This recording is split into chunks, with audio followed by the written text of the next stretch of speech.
ಸರಸ್ವತಿ ಅಂತ second standard ಓದ್ತಾ ಇರುವಂತಹ ಹುಡುಗ 1ನೇ ಕ್ಲಾಸಲ್ಲಿ ಪೆಟ್ಟು ಬಿದ್ದಿದೆ. ಈಗ ಪೂರ್ತಿ ಸಂಪೂರ್ಣವಾಗಿ ಅವನಿಗೆ ಕಣ್ಣು ಕಾಣಿಸ್ತಾ ಇಲ್ಲ.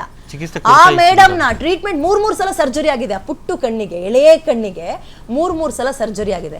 ಜೀವನ ಏನು, ಜಗತ್ ಹೇಗಿದೆ ಅಂತ ಇನ್ನು ಮುಂದಕ್ಕೆ ಓದಿ ಜ್ಞಾನಾರ್ಜನೆ ತಗೊಂಡು ಕೆಲ್ಸಕ್ಕೆ ಹೋಗಿ ಕಣ್ಬಿಟ್ಟು ದೇಶ ಹಿಂಗಿದೆ, ಪ್ರಪಂಚ ಹಿಂಗಿದೆ ಅಂತ ನೋಡೋ ಕಣ್ಗಳನ್ನ ಕಿತ್ಕೊಂಡಿದ್ದಾಳೆ ಆ ಟೀಚರು. ಕಿತ್ಕೊಂಡಿದ್ದಾರೆ.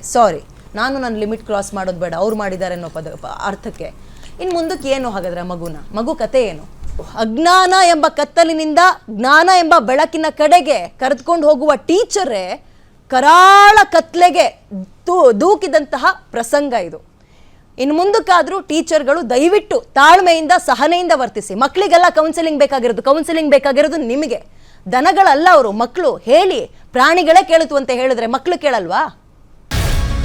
ಗ್ಯಾರಂಟಿ ನ್ಯೂಸ್, ಸುದ್ದಿ ಖಚಿತ, ನ್ಯಾಯ ನಿಶ್ಚಿತ.